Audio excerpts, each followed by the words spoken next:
Unaweza ukatendewa na Mungu na ukaona uwezo wa Mungu kwenye maisha yako, lakini kama hauna moyo wa shukrani, utaendelea na mambo yako.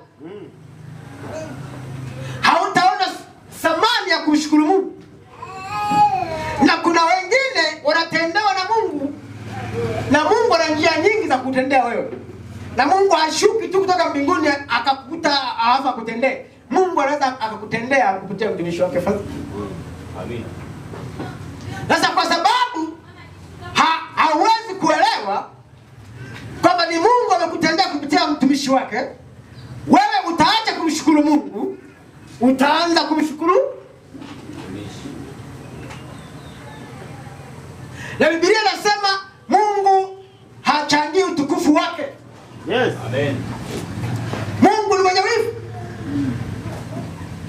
Kwa hiyo kabla mimi sijamshukuru mtumishi wa Mungu, nageuka na mshukuru Mungu, asante kwa sababu umenitendea kupitia mtumishi wako. Amen. Haleluya. Na wakati mwingine tunaenda mbali zaidi.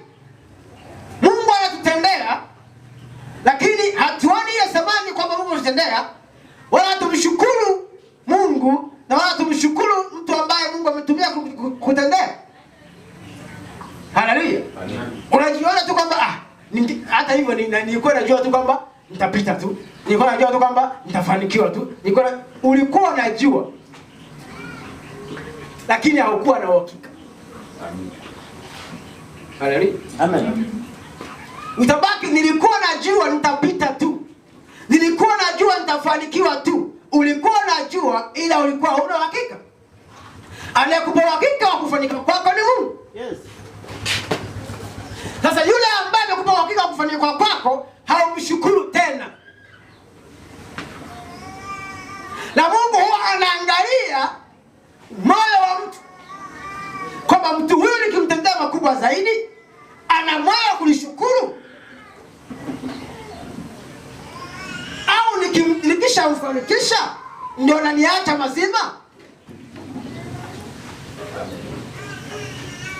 Na mara nyingi watu wengi wakitendewa na Mungu, wakishafanikiwa wanamsahau na Mungu, wanakuwa busy.